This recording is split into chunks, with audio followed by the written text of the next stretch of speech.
This is a Geek Leader podcast, and I'm your host, John Rauda. This show is all about helping us grow as leaders, become better technologists, and improve our lives both at work and at home. I hope you enjoy the show and learn a lot.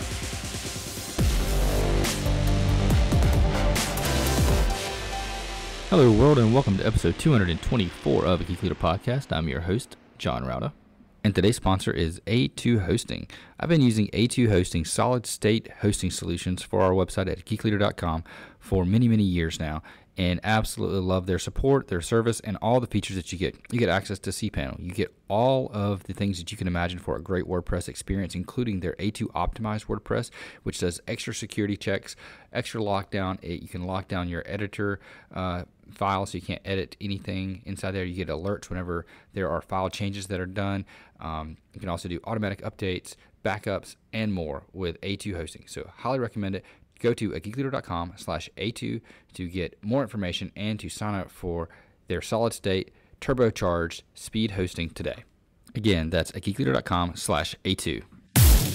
All right, Geek Leaders. Today on the show, I've got Meyvn Cohen, and he is a leadership expert. He's been consulting for large companies, Salesforce, Home Depot, Bridgestone, lots and lots of big companies that I'm sure we've all heard of, and even one that's in my backyard, Bank of America.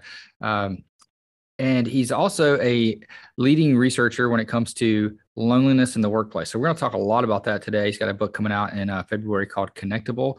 And with all that being said, let's just get into it. Steve, welcome to the show.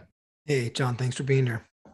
If you don't mind, just tell the audience a little bit about kind of how you got to where you are today in your career and what are the things that you're working on right now? Yeah, so my professional career started back in 2007, and I worked for a startup. And like in any traditional startup, right, you get thrown into a lot of different types of roles and responsibilities. And I just gravitated towards doing a lot of the onboarding training and a lot of the leadership development. And I was promoted into a senior supervisor role at like 23 years old, right? So I got a lot of kind of hands-on experience doing a lot of that kind of work for the company that I was working for, and decided that I really wanted to get into consulting, and I really liked coaching and leadership. And I went and got my master's degree, and through that process wanted to find an employer that would pay for my very expensive grad school. So randomly got hired by the world's largest gold mining company, a company called Barrick. And at 24, they hired me to essentially develop the first ever internal leadership program for all of their North American mine sites. So from 24 to 26, I toured around the country and basically trained around 300 people internally at this mining company. And at 26, a lot of the people that I was training ended up going to other companies, and they would call me and they'd say, "Hey, Steve, I really like that leadership development stuff you did. Can you come now do that for Komatsu? And can you come help do that at Bridgestone and, do that at XYZ company?" And I said, "Hey, there's probably a business here that I should consider." And that was 11 years ago. So for the past 11 years, I've been working as an external consultant. I do a lot of work in heavy hauling industries, like mining, construction, oil and gas. And then I formed a new collaboration with my partner, Ryan, with a company called SyncLX, where we design really, really high-end digital learning for like companies you mentioned, Bank of America, Home Depot, Salesforce, FedEx, John Deere, and a bunch of others. So my whole background is really focused on leadership development, and I nerd out on that. So excited to talk about leadership, John, and explore, some of the things that I'm working on and how it might be useful to your listeners. Yeah, awesome. That's the whole reason why I started this show, like 5 years ago, was for leadership purposes. I was in one of those roles where as an individual contributor, did well at coding or whatever. So they promoted me and said, okay, now you're going to manage these other software developers and engineers, and had no idea what the heck I was doing, because leading people are just totally different than writing code. And I kind of sucked at it at first. So I said, you know what, I want to figure out a way that I can, get training. I started reading all the leadership books, like the Simon Sinek books, Dan Pink, and anything I could find out there, watching TED Talks. And then someone said something like, why don't you start a podcast so you can talk to these people? And I said, that's a great idea. And also it'll hold me accountable to the things that I'm learning, because, my team can listen to it and they can, say, hey, you just learned about this. Why are you acting differently? Why aren't you doing what you're saying you're doing or whatever? So that's the whole reason why I started this, because and that whole journey has made me geek out as well on leadership, and I'm definitely interested in that. Well, But I that love brings it. John, it's one of my favorite quotes that I have heard from one of my clients. He's a PhD metallurgist, right? So this guy is a brilliant scientist. And he said, Steve, he goes, metallurgy is so easy. He says, when I do A and B, I get C, and it's a variable. It's every single time, it's consistent. He said, with people, I can do A and B and have absolutely no idea what the outcome's going to be, right? And I think for people who have an analytical sort of frame of mind, a reference point where they tend to like to know that when they do this, they get that. Well, when it comes to people, there's too many variables. You have absolutely no idea what the outcome's going to be, which makes this leadership stuff that much more tricky. Yeah, you're absolutely right. And that's what's frustrating. He's like, okay, so I've got this formula where if I say this and I meet with this person at this time, then I should get this result. And for two people, I do. And for two other people, I don't. Now what's going on? What variable am I missing? And I guess it's just the human variable. Yeah, a very complicated variable at that.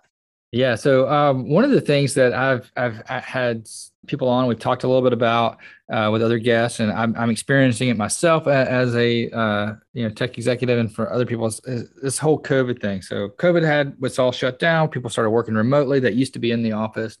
Some offices stayed remote, which is cool. Some offices came back 100%, and some offices are in this like hybrid thing in the middle.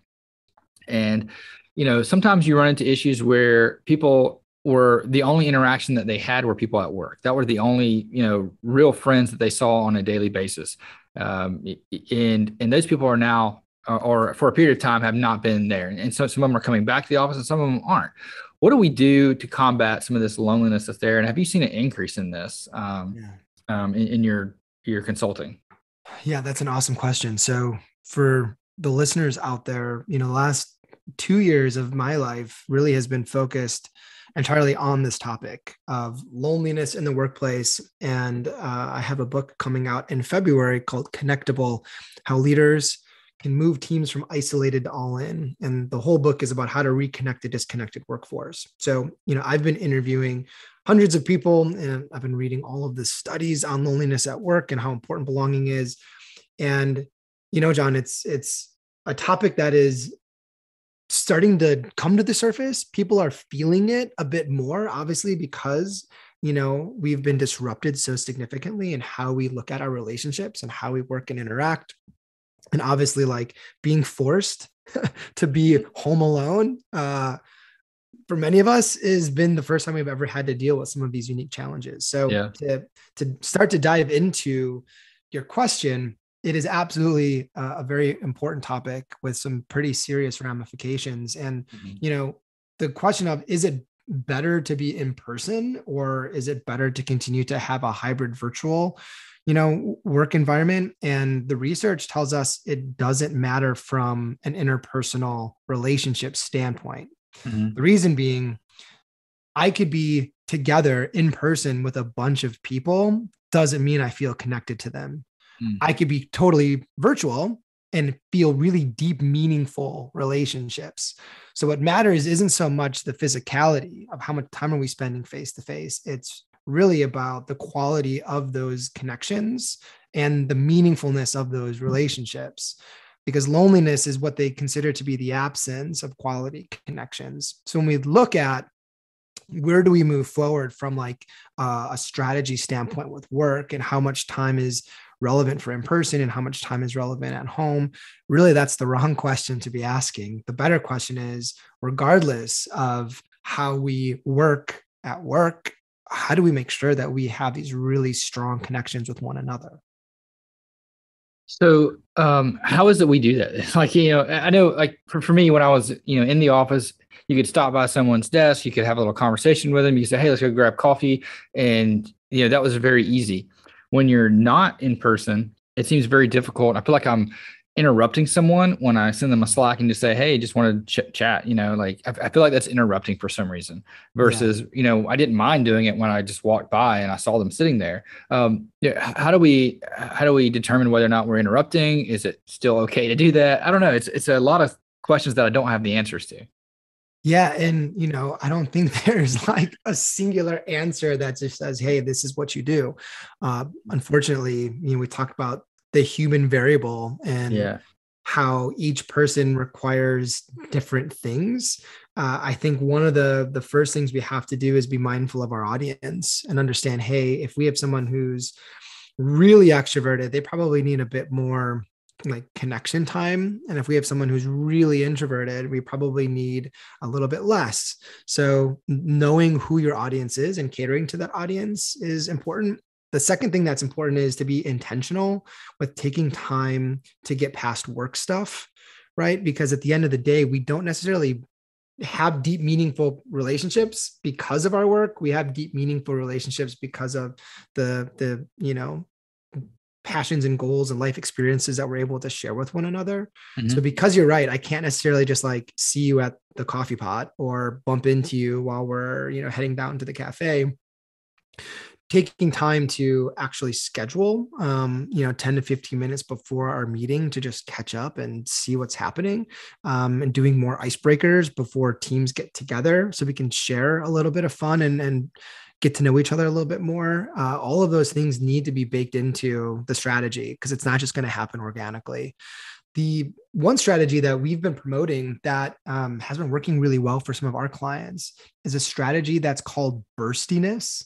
Mm-hmm. And Burstiness essentially is when a virtual team can commit to a time period, either every day or on select days, where every single person commits to being online during that time. So let's just say, John, every Tuesday and Thursday from 11 till 3, the entire team commits. That is our time to be online together. And what it does is it basically removes that sort of interruptive feeling that you said you had, right? I don't want to be disruptive by sending somebody a Slack message, but if everyone's online at the same time, and that's kind of like when we've dedicated our ability to connect with one another, then the communication flows a lot more freely. And people know that others are going to be online, so they'll save some of the things they need until that time period. And we've seen in some of our clients, they've gotten a lot more done, and it feels good because others are there waiting for you, right? So to speak. Yeah. That could be a strategy that your listeners might want to look into. Burstiness. Yeah, I like that idea. I like the idea of, it's almost like having that virtual happy hour thing that I know a lot of teams did, during lockdown, where we try to get together with everybody. And I've seen some groups where they did like a virtual lunch, and they had little, who can make the strangest lunch or the weirdest lunch or the coolest lunch. And other times it's just, I've done several virtual happy hours where it's just, okay, everybody grab their drinks, let's get on here and let's talk, or let's play games. Let's, try to enjoy ourselves online virtually. And it seems to help for sure. And especially during that time, you don't feel like you're interrupting anybody. But I know there's also, like, I've been in a situation where when coming back to work, you've had a hybrid environment where some people are in the office and some people aren't. Yeah. And one of the concerns that I have with the hybrid environment is that the people that aren't are getting left out sometimes, because they're not getting that serendipity of just bumping into someone in the hallway and being able to have a quick chat, or seeing someone at their desk because they're not here, And I don't want to say out of sight, out of mind, but it kind of is. You don't see them, so you forget to hit up on them until that message on your calendar pops up. What are some things that we as leaders can do to make sure we don't forget those people? Yeah, that's a huge question, and I'll reiterate the importance of this. I forgot the exact name of the episode, but I was listening to an Idea Cast episode from HBR, and they had an expert on who really is focused on remote working environments. And he's been studying this since 2012. So he said, obviously they've been collecting a lot of data before COVID hit. And he said, it's very, very clear that when you look at the promotion timelines, the people who are in the office more get promoted a lot more frequently than people who are working remotely. And the reality is, when you are not there physically, you are missing out, right? Like, it's just impossible. to have the same FaceTime. And as sidebar conversations are happening, like you're not present and you're just not seen. And all of that is really, really important. So how do you sort of bring in the remote employees so they're not forgotten? Yeah. I don't know the answer to that question, John. I do know that a lot of the companies, as they're thinking through what to do, are making it sort of mandatory that when everyone's in the office, everyone's in the office, and when everyone's remote, to prevent some of what you're talking about from occurring. Yeah. And making sure that teams are taking time to do activities with one another away from work is another important component. You talk about the virtual happy hours, and it's interesting because virtual happy hours, if structured incorrectly, actually don't have the right impact, because what tends to happen is the conversations stay very super kind of high level. And a lot of times things continue to like talk about and revolve around work. And then what tends to happen, especially in person, is the people who already have relationships with one another tend to just hang out with the people they already like. So it misses opportunities for people to connect, away from those that they don't really know that well. So what we've seen is when you are having any kind of a get together with your team, it's all about creating the right kind of structure so that we're forcing people to interact in ways that build trust. And what we learned is you don't trust people you don't know. So taking time to really get to know people is an important exercise. I've been doing an icebreaker activity with some of my clients. I have a 4-year-old, John, and I have another one on the way. So, my 4-year-old, before school, she gets to bring what's called a share toy. And essentially, every day they do show and tell. So I've been having my clients do show and tell. And like before their meetings, one person is assigned to basically like on camera show off an item that is really important to them. And they tell the story for why that item is so important to them. And what it does is it forces the team to get to see people in a different light. And it forces people to share things that are a little bit more personal about themselves so that others can get a better glimpse of who they are organically versus the kind of professional facade that people tend to put on. So finding ways to do that is proven to be really helpful to make the teams feel a bit more connected to one another. Yeah, I really like that idea. I like the idea of show and tell. And do you leave it like wide open? Is there any categories or topics or things that just whatever? No. So you just assign the person who's going to have their show and tell for that day or that week. And then, typically you have a cap that says, hey, 5 minutes is kind of allocated time for this. And I've seen people share some really cool things on these show and tell sessions. So no, it could be a physical item. You could also do it with pictures. Vivek Murthy, he's the US Surgeon General, and he's the one who really has started to put a spotlight on loneliness and the health ramifications of loneliness. And with his team, they did a similar activity, but with pictures. And every week on their Monday kickoff meeting, one person would show one important picture, and they would explain why that picture was so important. And he said it was the catalyst that really helped his team get to a deeper sense of belonging and understanding. So any of those kinds of activities that force people to get a little bit out of their shell and to share a little bit more personal stories about themselves is just really, really productive. Awesome.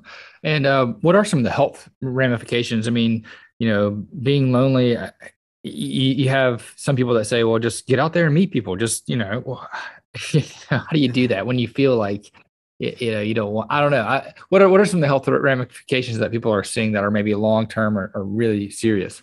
Yeah. So it's so interesting because you would think like our biological response to feeling lonely would be to go seek company.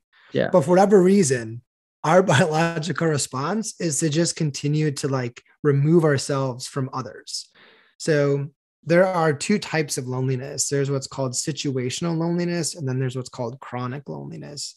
Situational loneliness is when you are feeling lonely due to the environment in which you're in. So let's say, John, you move to a new city and you no longer have friends and family close by, like you're going to feel some level of loneliness. Or at work, if you're on a new team, or if you get promoted, or if you have a new job, right? Anything that puts you into a state of like unknown, there typically tends to be some levels of loneliness that are going to, pop up for you. Chronic loneliness is when you are feeling lonely every day, where you wake up and you are very dissatisfied with the level of connections in your life. And it's a big deal. So some of the health ramifications is they say that people who feel chronic loneliness, where they're feeling lonely on a regular basis, it's the equivalent biologically of smoking 15 cigarettes a day. Oh, because wow. what happens is when you're in a state of loneliness, your brain is sending a very, very, very powerful stress signal, a stress signal that's allowing you to essentially say you have to find help, like you have to find people. And when you're in that level of stress on a regular basis, we all know the impact that stress can have on us as humans. And those feelings of loneliness create very, very stressful releases, which is very, very dangerous to our body.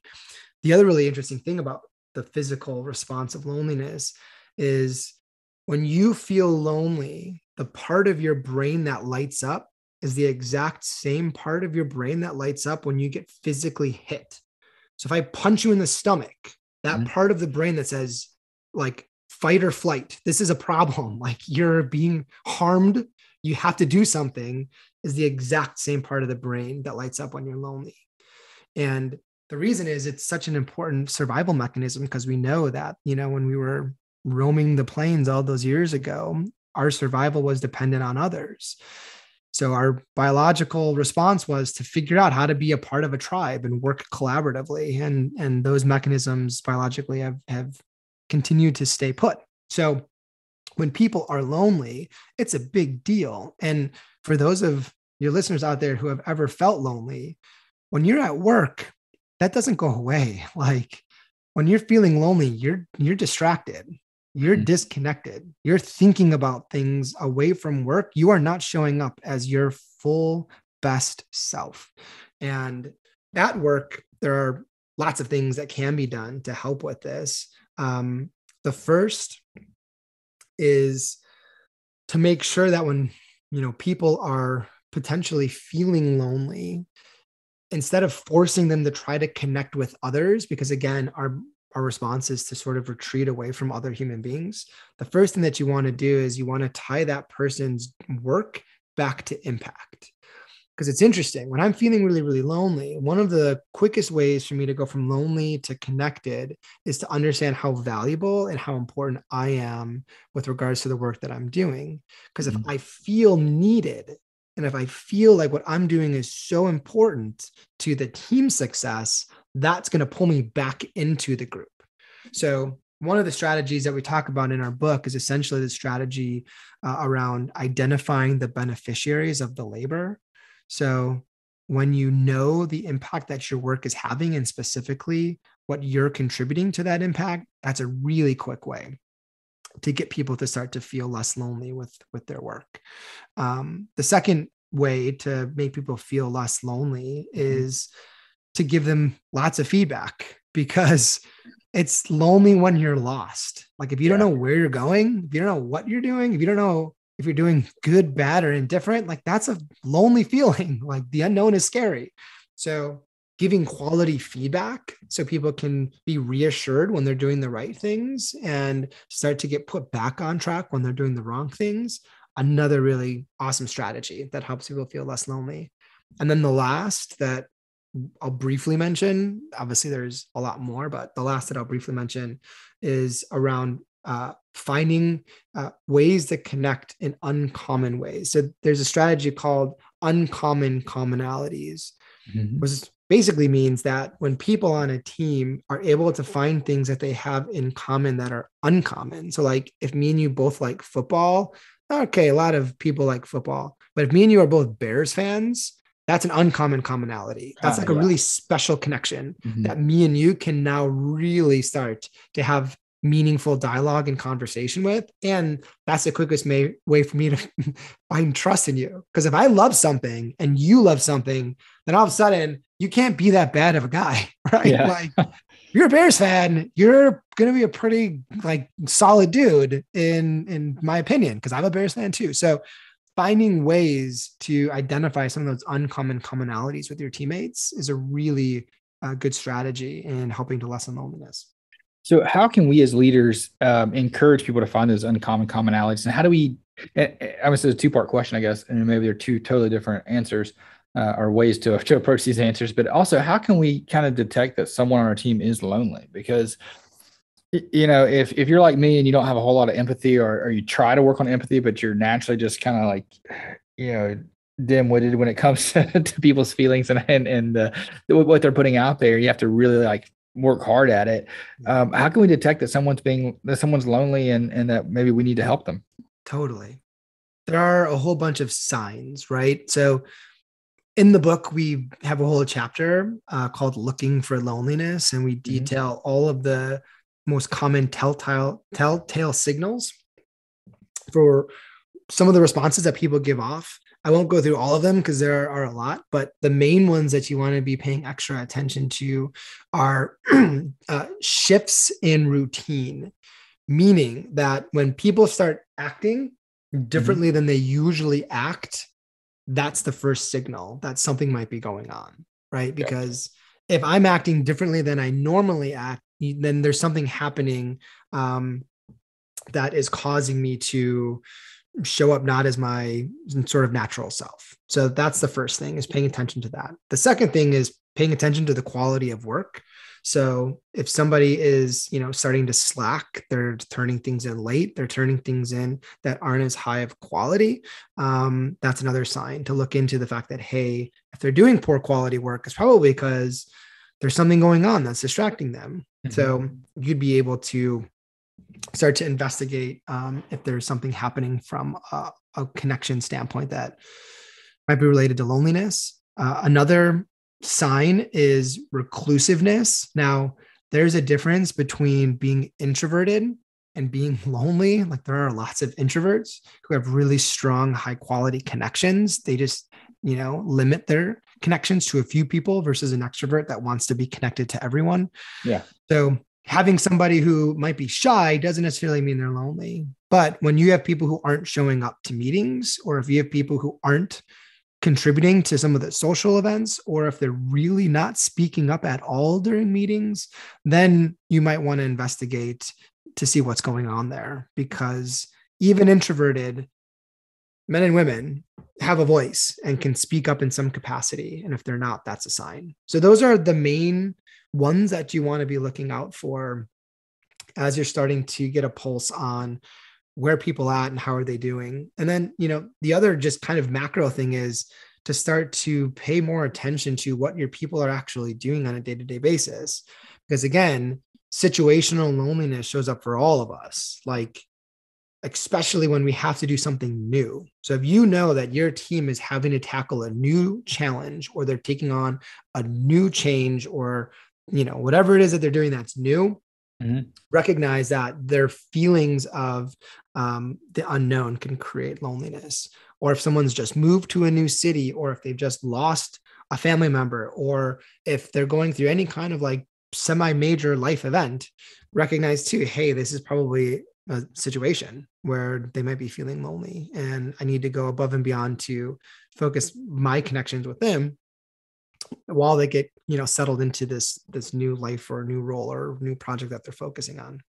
Okay. So let's say I discover someone on my team that I feel like, you know, they're probably suffering from, you know, loneliness right now. And, you know, I start out by trying to show them the impact of their work, how good they're doing, giving them maybe a little bit longer one-on-one session with more feedback, and searching for uncommon commonalities, maybe in some of the conversations and things that we're having. Do I need to encourage other people to also do this, or should I not? I'm kind of curious of what the protocol would be. That's an awesome question.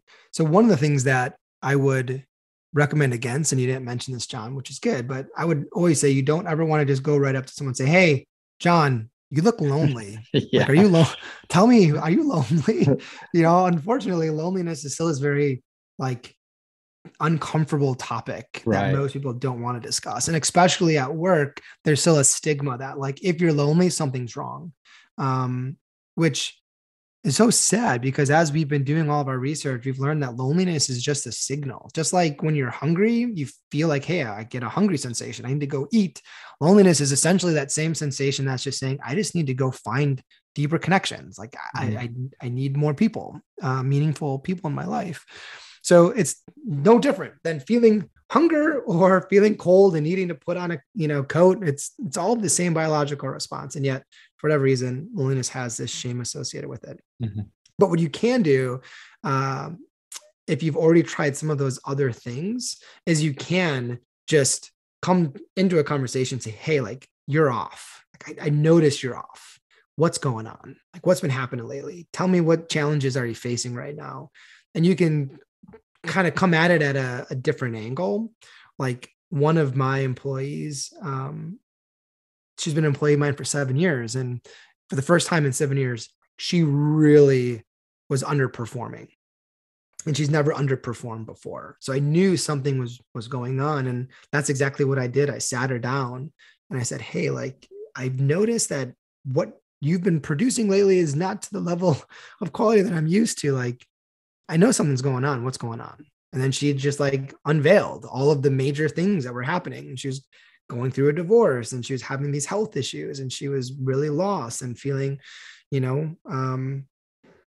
totally not in a good headspace. And we spent an hour just talking about that. And she needed it, right? So I didn't blatantly come out and say, hey, I think you're maybe feeling lonely, but I was able to formulate questions in a way that allowed us to, explore something that helped her feel more connected to me because I was showing that I cared about her, right? And I was showing that I was interested in what was happening. And I was showing that I was willing to provide advice and listen and help where I could. So all of that is going to be important as a leader because the more care and concern you can show for your people, the more likely they are to trust you, right? And to like give you their best self. And that's not easy, but it's an important part of being in a leadership role.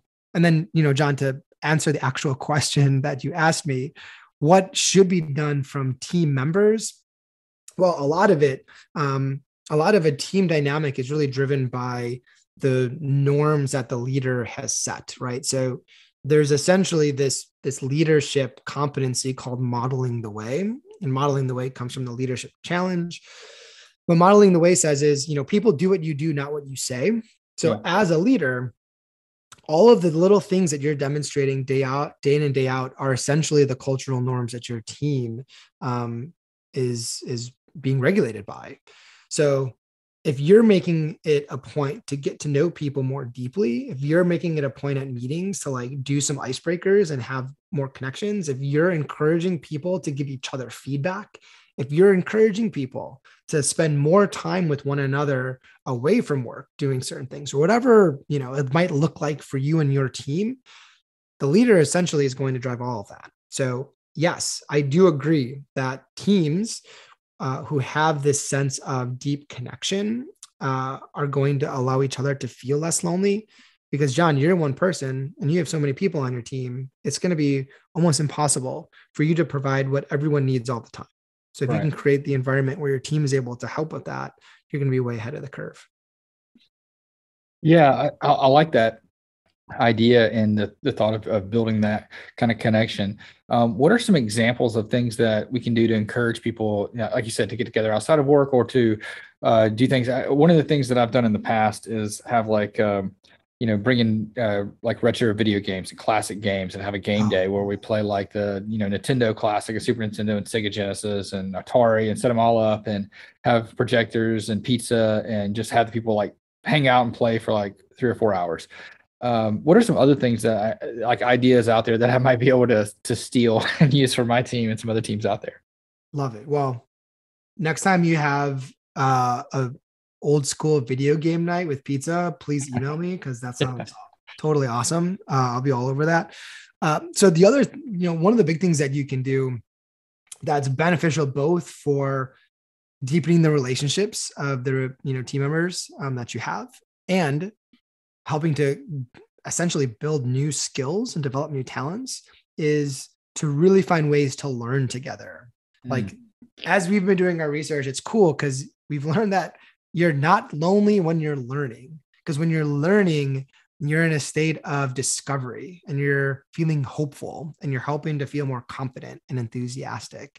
So teams that could essentially either like read a book together and then digest that book in a book club setting, or teams that can bring in like a speaker or a trainer or have some kind of a learning event where we're, practicing XYZ skill together. Or even if it's just like having one person like every month basically have like a learning session, and that person's responsible for like showing a YouTube video and just talking about, why that video is so important. Like you can learn about psychological safety or how to navigate a difficult conversation. I mean, there's so many learning resources that exist out there, but finding ways to get the team to learn together, that's a really helpful strategy that you can employ that will have a really good impact, right? Yeah, that's a great idea. I used to do that. Like, I think back on it, I haven't done it in probably 4 or 5 years, but what I used to do when I was managing a web and mobile team, we had a small team of like 6 people. And the last Friday of every month was our lunch and learn. And one person on the team had to present a topic that wasn't something that we're working on. It could be anything, and one person, I remember it clearly, Melinda came in and she spoke about service, volunteering and how volunteering in the community is helpful, and that was her like lunch and learn. And other people would do, something else, but it was things that we weren't working on. We had to do a lunch and learn series. And the idea behind it didn't have anything to do with loneliness, but I love that. It was just to kind of expand our horizon, let us think about things that aren't work related so that we can potentially trigger ideas. But I love the idea of doing that. It's something I probably need to do more of. And I mean, how cool. Cause then like her name was Melinda. Yeah. Yeah. Melinda. Mm-hmm. Yeah. For Melinda, then like she got to feel really intelligent and she got to feel important, right? And she got to feel like, wow, I'm contributing knowledge to my team. Like that's a really, really powerful feeling that will help, again, create more of a connection with others. So absolutely, John, I think that's a good takeaway that any leader can do with their team. And it doesn't need to be like, hey, let's dedicate 4 hours to doing something. It could just be, let's take a half hour and just learn something new together. That's pretty doable. Yeah, I love the lunch and learn idea because it's, during lunch, people can bring their own lunch, order their own lunch. It doesn't cost the company any money. Right. And, sometimes you get people say, well, I don't want to make it required. I don't, so what? Make it required. Let them do. I've had some controversial things. Like I made it required for my team years ago to go speak at a conference. It wasn't required, but it was on their performance review. So if you didn't do it, you're going to get dinged on your performance review. But go speak at a conference. And the idea was to get you out of your shell so that you can, at that time I worked with a team full of introverts, and I'm an introvert too. And I thought, it's going to be really good for them to get out and meet other tech people and speak at a meetup or a conference somewhere. It could be something simple, but just do it. And I've had so many people like thank me for that. And, I've had other people like cuss me out for that too. So it's both ways. But, no, I love the idea of just doing a little simple lunch and learn and making it something that everybody needs to come to and do as a team. I also think like, mandatory or unmandatory, at the end of the day, if you make it fun and if you make it enjoyable, and most importantly, if you make it so that it's actually doable, like if you say, hey, I need you to put together like a 2-hour presentation on the importance of charity or volunteering, all of a sudden people are like, hold on, I don't have that ask is a lot too difficult. That's too difficult for me to want to commit to. So if you can make it easy enough, if you can make it fun enough, and if you can like explain the impact, the reason, the value behind it, most people will be on board without saying like you have to be there. And if you have people on a team who are asking like, is this mandatory? Do I have to be there? Then that'd be a sign for me to be like, should this person be on my team? Like if they don't want to go above and beyond and work collaboratively and learn together or do events with the team, then to me, that means they don't give a shit, right? You don't care enough and you want to know if it's mandatory, then where's your commitment at? I'd be worried about that.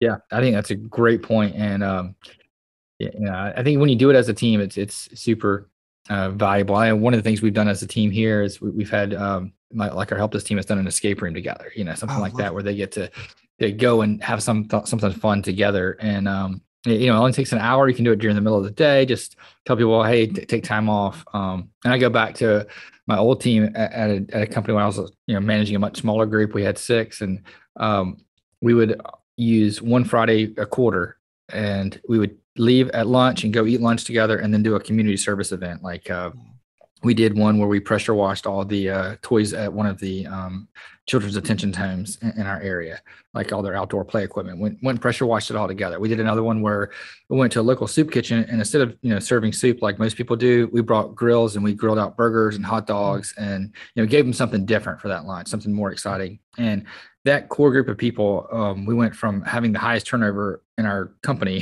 for a 2-year period to not losing anybody for a 2-year period. And the amount of productivity just skyrocketed. The happiness at work skyrocketed, and the fact that those people are still we're still friends today, outside of all the other people shifting jobs, moving somewhere else, and all these changes that have happened in the last 7-8 years. We're still all connected today. John, that's not an accident, right? It's not like some freak thing that just happened. Like there's this awesome line by a woman named Margaret Heffernan, and Margaret Heffernan, she's got this unbelievable TED Talk. It's called Dare to Disagree. And in the TED Talk, she talks about this idea of social capital. And essentially what she says is, when you look at a building, and if we equate this to a workplace, what's important is not just the bricks, but the mortar.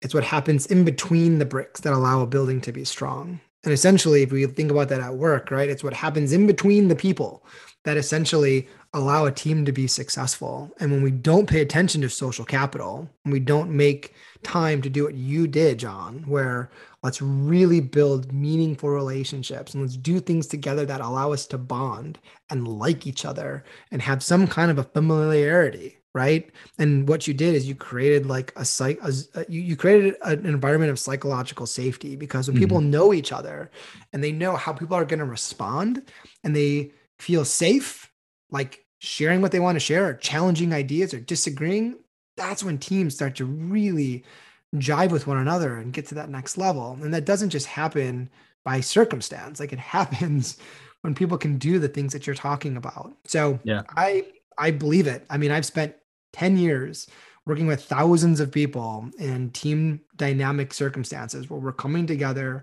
and we're doing team activities, and I'm forcing them to get past their professional facades, and I'm forcing them to put down their armor, and I'm forcing them to do things with one another that they probably are uncomfortable doing. And at the end of those sessions, you can just see the shift. People like each other, and they're like excited to like hang out with each other, and they feel more trust because they've spent time getting to know one another. And all of those things is just so critical to a team's success. And when we just kind of say, oh, we don't have time for that. Oh, we don't have enough money to do that. Oh, it's not that important. We have deadlines to meet. I mean, there's a reason why most people are burned out at work. And for anybody out there who's listening to this, who's felt burned out and not connected to their team, you can only do that so long before you say, all right, I'm done. I'm out. I'm going to find something else, because that's not a healthy environment that anybody wants to be in. Yeah, for sure. Absolutely. And, when I think about the what you said about the mortar in between the bricks, that's just, I mean, that holds true for so many things, the relationships between people, how projects work well together, and how leadership's important when it comes to having good players and that go between. Also, I think about it when I think about conferences. It's the track in between the sessions that's the most important when you're building those relationships with people you're meeting. So I think you really nailed it with that as well. So Steve, how can people connect with you, find out more about your book that's coming out in February, Connectable, and learn more about the things that you're working on? Love it. Yeah. So the best way to learn more about the book is to go to lesslonely.com. Lesslonely.com is the domain. And then for anybody who wants to get in touch with me directly, if you just LinkedIn search Stephen Van Cohen, I am the only Stephen Van Cohen out there. So feel free to hit me up with a message. Love to connect and talk about this stuff. So don't be a stranger. And thanks, John. Awesome. Well, I really appreciate having you on. I love the conversation, and people can check out your book there. I also have it linked up at geekleader.com to go to lesslonely.com from there. Stephen, thanks for coming on the show. Thank you, John. If you enjoyed that episode, please leave a rating and review in Apple Podcasts. I'd greatly appreciate that. And also don't forget to check out merch. We have some t-shirts that I've designed that are on at geekleader.com. You can click on the merchandise section there and check that out. And also don't forget about the books from our guests. So if you like this guest and other guests that have written books, please go ahead and check that out at geekleader.com. I would greatly appreciate it, and I'm sure they would too.